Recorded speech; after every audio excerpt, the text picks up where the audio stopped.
Hey guys, JamesMCD's Reviews here. Welcome to another episode of Bottom of the Bucket, the show where I take a look at the lowest rated, most hated movies and specials to determine whether they're entertaining, awful, or simply misunderstood. And as promised in my TV log last week, I'm going to be taking a look at The Last Airbender, released in 2010, directed by M. Night Shyamalan. This movie tells a very abridged version of the first season of Avatar: The Last Airbender. It follows two Southern Water Tribe kids, Katara and Sokka, who stumble across a boy in an iceberg named Ong, who is later found out to not only be the Avatar, the famous prophesied chosen one who is going to save the four nations from the oncoming attack of the Fire Nation, but also the last airbender in history. I remember watching this movie closer to when it came out when I was much younger, and this was before I had even seen like a frame of Avatar: The Last Airbender. Like, I knew of its existence and I'm sure I saw like bits and pieces of it when it was on, but I wasn't like paying super close attention to it.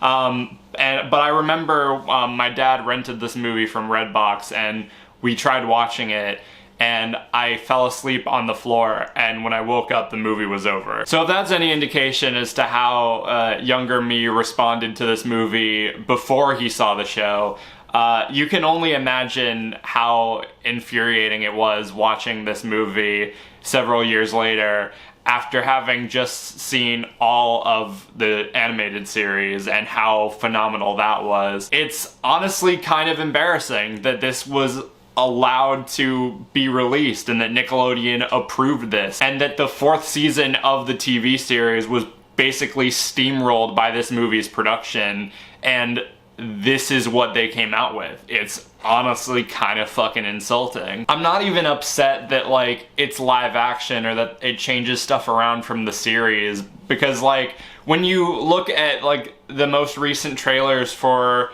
the live action Netflix series that's releasing later this week, or later this month rather, yeah, they're changing around stuff. It looks like they're changing around sort of the structure of like the story, or you know, doing things a little bit different, but it still looks like they're keeping to the essence of the original. You can at least tell that people who like the original are working on it, you know, whereas this, you look at this and it's like, did the people working on this even see the show? Like, did they just read like the Wikipedia cliff notes of like, oh, this is everything that happens in book one, these are the characters, like, make a movie about that, sure. So like opposite of what the TV series is, like, to a fault. Like, the characters in this and the way that they're written, like, even going beyond like the name pronunciations and everything like that, the characters in this fundamentally are not the same as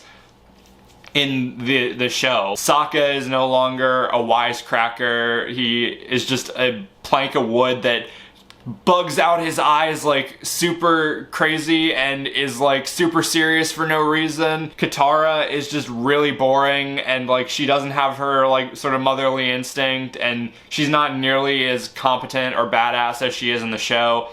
Aang is like, he doesn't have that sort of fun, free-spirited nature that he does in the series. They show the Fire Lord in this movie, and if you didn't know that it was the Fire Lord, or that it was supposed to be the Fire Lord, you would think it was just some average Joe that they just hired and brought on set and like dressed him up that way. Like, in the show, they built up to the Fire Lord. Like, he was meant to be like super intimidating, whereas this guy, he just kind of shows up and it's so nonchalant. That is one of the big downsides of like this movie, you know, trying to cram 20 episodes of television into an hour and like 30 to 40 minute movie.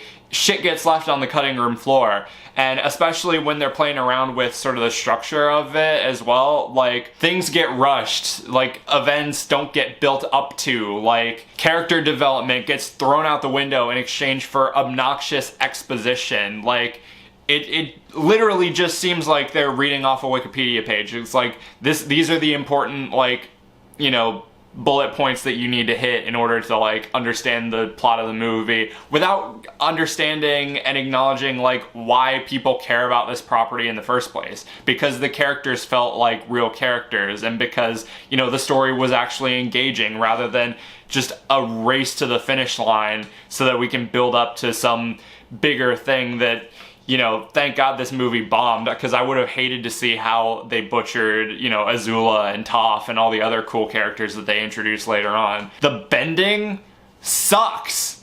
It's like they had this huge budget, $150 million I believe it was, and the bending just looks like shit. It's super slow and super clunky. Like, there's nothing impressive about it. Like, they changed it up from the show to where, like, kind of how they kind of do the water bending thing, where it has to come from a pre-existing source. So, like, everything, even if it doesn't make sense for, like why the hell does an ice kingdom in the North Pole have, like, lit up, like, fiery lanterns, like, surrounding them? Like, it's only there to give the firebenders sources of fire to use. And the only one that can just create fire from nothing is apparently Uncle Iroh, which, to be fair, I do kind of buy that, because he seems like the only person badass enough to do that. But yeah, there's nothing cool or interesting about the way they do the bending. Like, it takes them, like, 37 different, like, moves for them to, like, do something cool,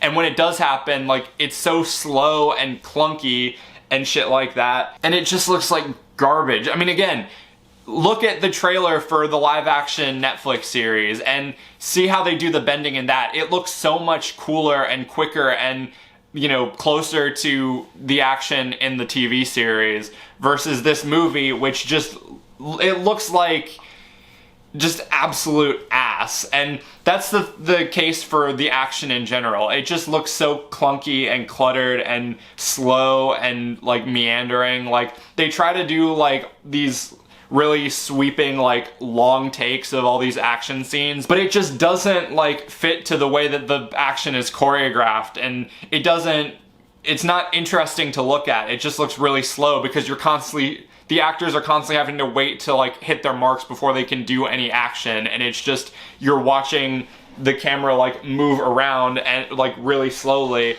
before we can get to the next action beat, and it just looks awful. The acting as well is some of the worst. Like, all the characters in this, with the exception of, I think, Zuko and Iroh, I think they're the only two that come out of this, like, unscathed, but the rest of the characters have, like, no personality, no charisma. It literally feels like they're reading off cue cards when they're reading their lines and everything like that. And just add on top of the fact that they have no development, no character to them. Like, all of their, like, major development is just rushed so that they can get to the next story beat and everything like that. And it's just so fucking infuriating, and, like I said, embarrassing that after 3 seasons of, like, some of the best television that Nickelodeon has ever put out, that they would approve this piece of shit. It's honestly kind of amazing, like, that this movie, something that could have been so cool, ended up as shitty as it did.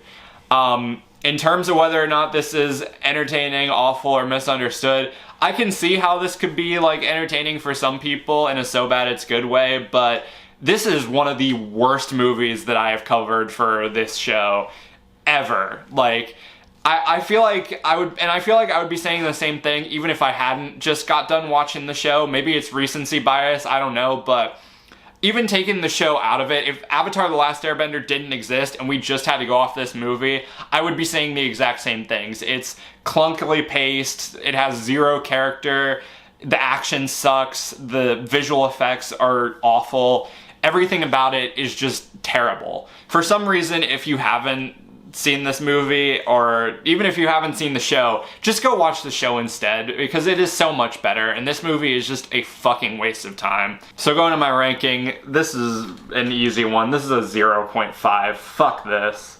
And that does it for this video. Let me know in the comments what you thought of The Last Airbender movie if you have had the misfortune of seeing it. If you haven't seen it, please don't. Just watch the show instead. It's so much better. I will be back very shortly with a review on the live-action Netflix series, because that's coming out in a couple days, and I am cautiously optimistic for how they're going to be handling that. But yeah, until next time, be sure to like, subscribe, ring the notification bell so you can stay up to date when I'm posting. Follow me on my social media, subscribe to my main channel, everything you need to know will be in the description. Thank you guys for watching, and I'll see you later.